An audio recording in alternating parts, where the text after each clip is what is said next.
la mémoire étant un grand champ de recherche. Et ça m'a absolument passionné. Et notamment ce qui a été découvert chez les étudiants, une étude qui a été faite sur les sujets doués.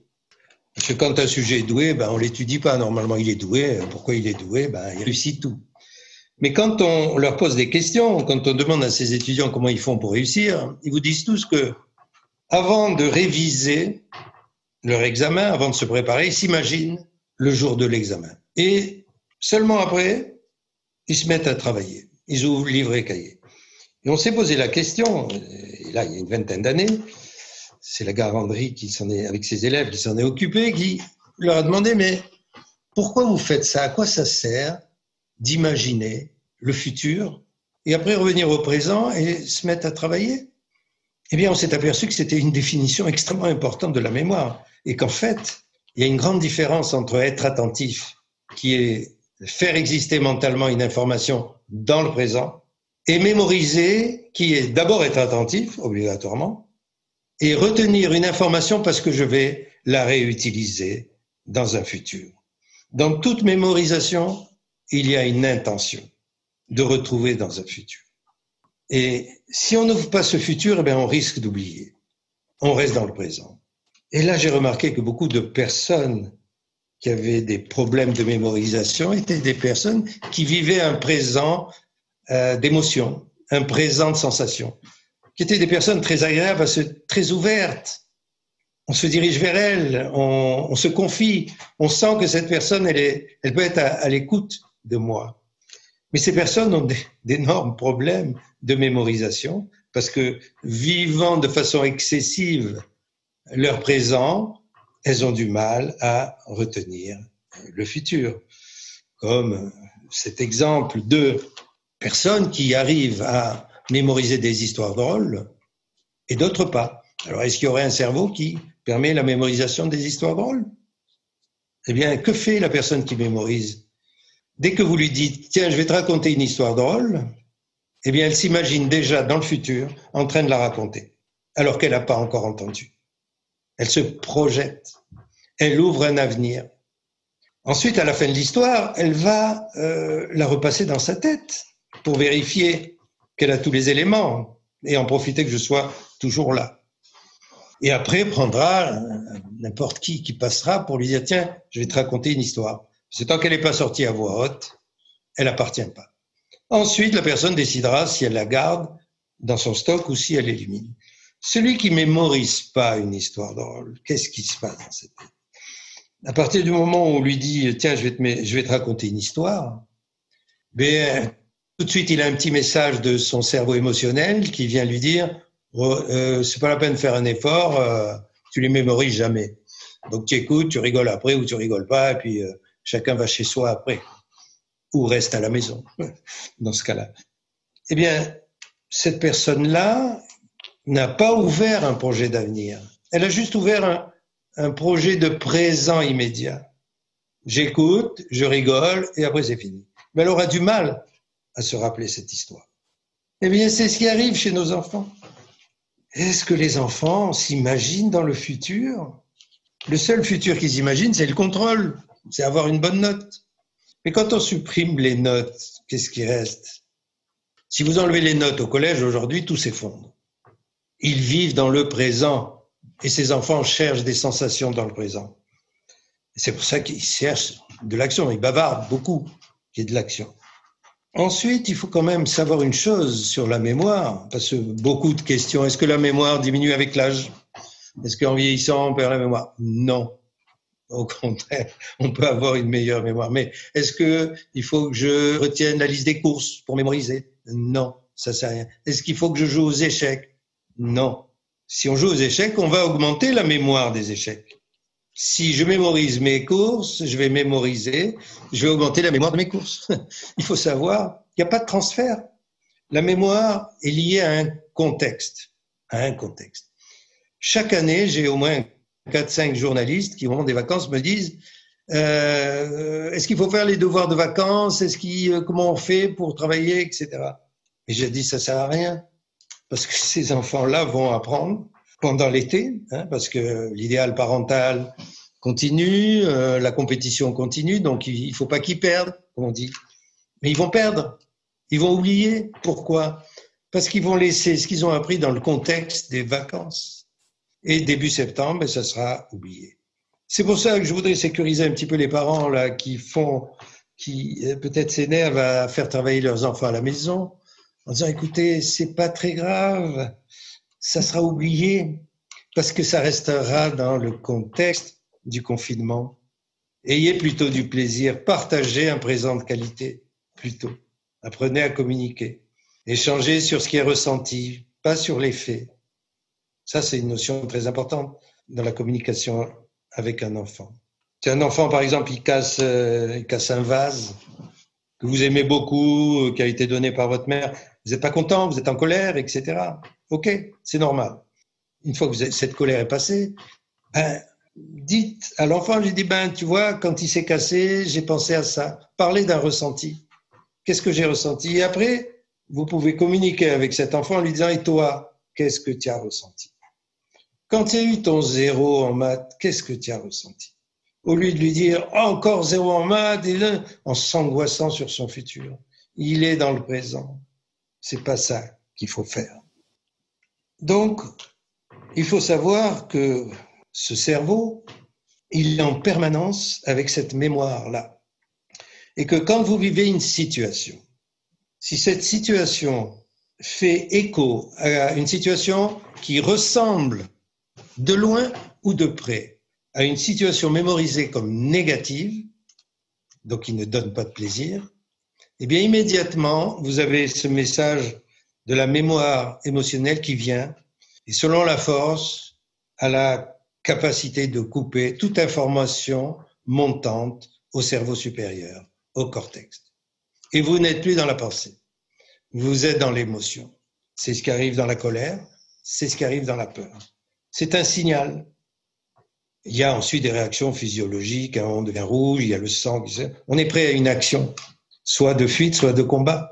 Et donc, il faut bien identifier ce mécanisme-là qui fait qu'on ne peut pas apprendre, on ne peut pas comprendre si on a peur, si on a une émotion. Si tout d'un coup, ce que je suis en train de vivre ressemble à ce que j'ai déjà mémorisé de négatif. Dans le fait aussi que pour apprendre, il faut incarner la chose. Comme on n'apprend pas avec les mots de l'autre, avec les mots d'un livre, il faut les reformuler avec son propre langage, qui contient toutes nos significations. En fait, je mémorise, j'apprends, je comprends, quand je me redis avec mes mots ce que je viens d'entendre. C'est extrêmement important. Sinon, ça reste hors de moi. Et j'ai la seule possibilité, c'est de les répéter. Je répète les mots, comme je répète les leçons. Et c'est ce qu'on appelle du par cœur. Le par cœur est toujours visuel. Pourquoi? Parce que quand je répète les mêmes mots, les phrases, à voix haute, ils finissent par s'écrire dans ma tête. Mais après, je recopie à partir de ma tête. Mais là, ça marche. Jusqu'en 3e maximum. À partir de la seconde, c'est fini. À partir de la seconde, on demande aux élèves d'analyser, de comparer, de justifier. Ce n'est plus possible. C'est pour ça que je dis qu'il y a une priorité aujourd'hui, c'est d'enseigner aux enfants le fonctionnement de leur cerveau. Cette capacité qu'on a de le diriger nous-mêmes, d'en être autonome, d'avoir une mobilité mentale, de sortir de cette mémoire reproductrice qui est la chouchoute de l'école. Mémoire reproductrice. Je reproduis à l'identique pour redonner au prof ce qu'il a dit, ce que j'ai lu, etc. Mais que je vais me dépêcher d'oublier.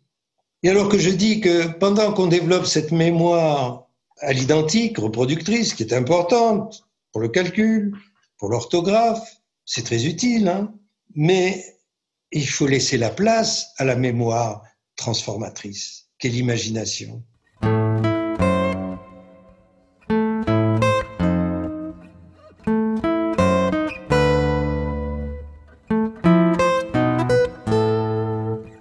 C'est-à-dire, à partir du moment où j'ai une image dans la tête, en me parlant, je peux modifier cette image. Je peux la combiner avec une autre. Je peux en inventer une 3e. Je peux imaginer 50 porte-avions les uns sur les autres dans ma tête. Je peux fabriquer n'importe quelle histoire. C'est la mémoire transformatrice qui est aussi livrée avec le cerveau de chaque enfant et qui est abandonnée à l'école, qui n'est pas sollicitée. Moi, dès que j'ai un enfant qui sait lire, qui comprend et qui a du vocabulaire, eh bien, je travaille avec lui l'imagination. Je travaille pas à la reproduction parce que il en est gavé et il sait que ça sert pas. Le problème, c'est ces enfants qui disent à quoi ça sert d'apprendre. Qu'est-ce que vous répondez? Alors, à quoi ça sert d'apprendre? Ben oui, il faut savoir, ben c'est pour te sélectionner. Hein. Là, vous avez le livre de Micha sur l'intelligence. Il dit que l'école ne développe pas la pensée critique. Et il a raison. Et c'est essentiel. La pensée critique n'est pas développée. Et qu'en conséquence, l'école va servir à faire des producteurs-consommateurs. Ils vont reproduire des choses, s'ils ont fait la preuve qu'ils arrivaient à mémoriser toutes ces choses-là, eh bien, ils ont droit à ce diplôme-là, etc., etc. Mais on s'aperçoit du déficit d'imagination de notre société. Voilà l'importance à la fois de la pensée critique qui est la réflexion, mais en classe, il n'y a pas d'espace. Il n'y a pas d'espace ni pour la compréhension, ni pour la réflexion, et encore moins pour l'imagination. La réflexion, c'est faire un retour. Mais à quel moment je peux faire un retour en classe? C'est à partir du moment où l'enseignant a dit quelque chose d'important, ou même l'a écrit au tableau, et qu'il s'arrête de parler. Parce que s'il m'oblige à l'écouter, je pourrais jamais faire un retour, une flexion sur réflexion, un retour à qu'est-ce qu'il vient de dire, en utilisant mes mots, en me redisant ce qu'il a dit, en essayant de le connecter avec ce que je sais déjà. Parce que c'est comme ça qu'on comprend. On comprend en comparant. Mais ce travail n'est pas fait, ni de compréhension, ni de réflexion. Je ne peux pas l'associer avec quelque chose.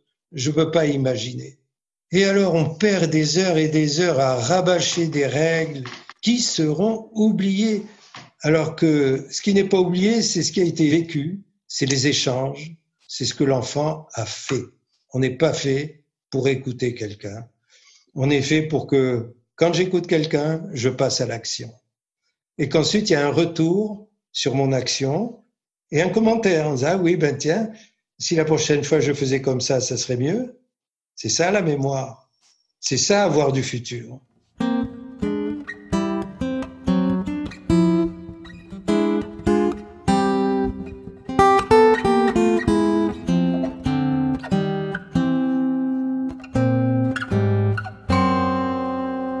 Dans mes formations, j'ai une formation sur la résolution de problèmes qui est liée à l'imagination. Disons que plus un enfant est en échec, ou un adulte aussi qui ne trouve pas de boulot, plus je vais utiliser l'imagination. Parce que d'abord, c'est un terrain vierge. Il n'a pas été sanctionné là-dessus. Et là, je vais découvrir une personne et une personnalité extraordinaire dès que je vais la mettre en situation d'imagination en lui disant, voilà, il y a une mémoire reproductrice, je prends pour ça une bouteille. Mettez cette bouteille dans la tête.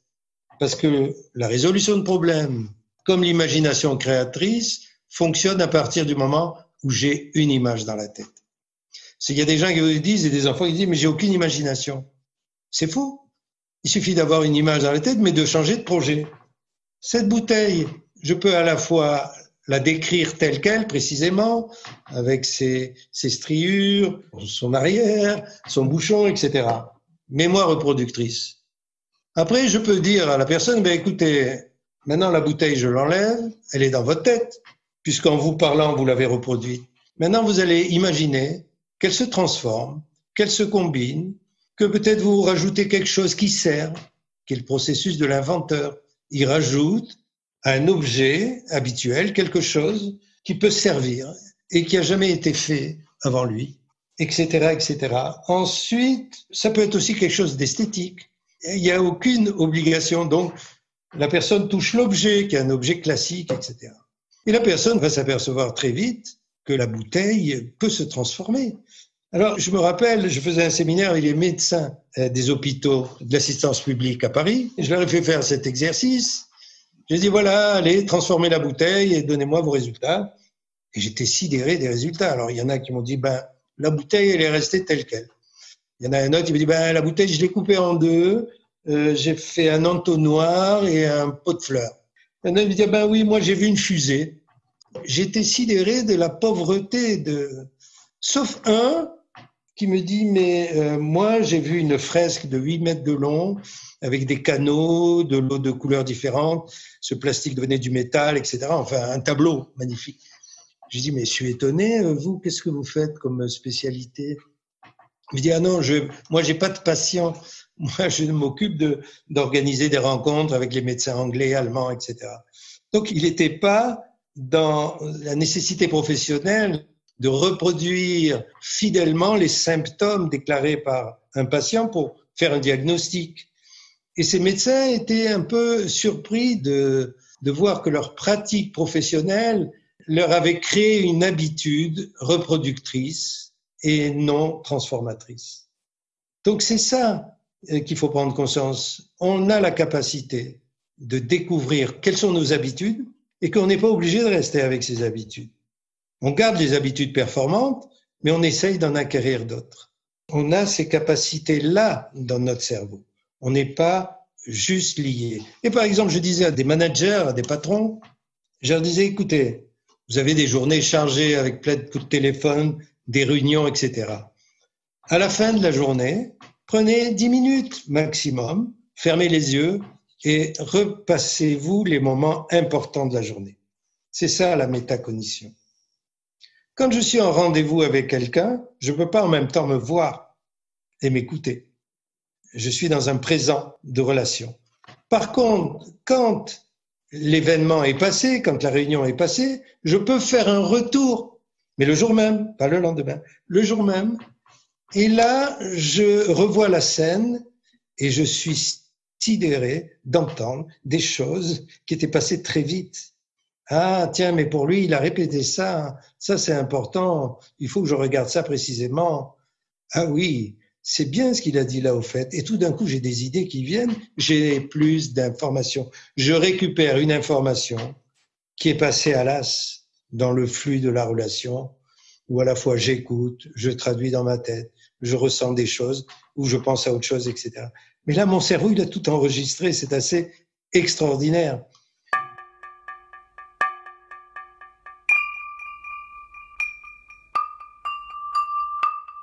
Et il y en a qui m'ont raconté comment ils avaient pu récupérer des choses et éviter des malentendus grâce à ça, par ce retour, cette rétrospection. Pareillement, je leur dis, ben écoutez, le matin, vous avez une journée à vivre de travail. Pourquoi vous ne parlez pas les situations que vous allez vivre pour justement les modeler, vous parler les durées? Tiens, un tel, je dois l'avoir au téléphone. Combien de temps je vais rester au téléphone? Si on ne se parle pas les durées, on a tout le temps. Et quand on a tout le temps, on n'a pas le temps. Ce sont les personnes qui sont en retard tout le temps, elles ne se parlent pas les durées. La durée, c'est un espace de temps. Combien de temps il me faut pour là? Qu'est-ce qu'il faut que je dise pour obtenir ça? Et je ne peux pas raconter les mêmes choses aux mêmes personnes. Je dois calibrer mon discours, sachant que l'autre va avoir du mal à me suivre, à m'écouter tout le temps et à mémoriser tout ce que je dis. Le mieux, quand c'est très important, je dis à l'autre, tu peux me redire là ce que je t'ai dit là, ou alors on le reformule ensemble. Donc, on s'aperçoit que si j'anticipe mentalement ma journée avant de la vivre, je vais gagner un temps fou. Je vais dire, oh tiens, ben, j'ai pas besoin d'aller là puisque je dois y aller 2 jours après. Oh ben écoute, je vais grouper les choses. Un tel, je dois faire une réunion avec un tel. Ah oui, mais si je la faisais avec un, etc. J'organise, je me donne, et j'arrête de dire j'ai pas le temps. Plus je vais prendre du temps de réflexion, de projection dans l'avenir, plus je vais en gagner, et en efficacité, et en tranquillité. Alors, comme il y a beaucoup d'adultes qui sont dans la procrastination, comme les enfants, comme je disais tout à l'heure, tant que j'ai pas commencé une chose, elle est ni échouée ni réussie. Je suis tranquille, je me préserve. Et puis, ils vont vous dire, ah ben nous, on travaille avec la pression. Il faut que j'ai la pression et là, je suis bon, etc. Non, C'est jamais bon, la pression. C'est jamais bon.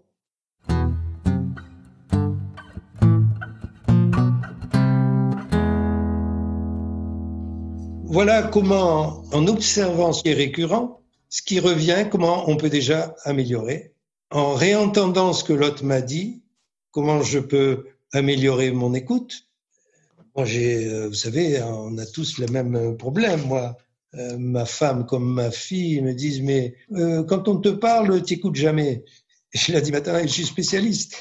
Je suis spécialiste de l'attention, évidemment. J'écoute 10 fois plus les autres que mes proches parce que je suis victime de l'habituation, qui est aussi un terme psychologique, ce qui est, et qui est un facteur de l'inattention. Plus on connaît quelqu'un, moins on l'écoute. Parce que là, dès qu'il va parler, on se dit, ah, il va dire ça. Plus on a vécu avec la personne, évidemment. Alors que la personne, quand on la connaît pas, on n'est pas dans l'habituation. On entend tout. Alors, de temps en temps, il est très bon de chanter cette habitude et d'écouter l'autre comme ça, en fermant les yeux, en regardant ailleurs, pour ne pas être dérangé par l'expression, par rien, et en imaginant que c'est la première fois que je l'écoute. Et là, l'autre le sent, tout étonné de la profondeur de l'écoute qu'on peut avoir. C'est ça, changer des habitudes. Garder les habitudes performantes, en acquérir de nouvelles, plus performantes, c'est obligé de faire une course et une compétition.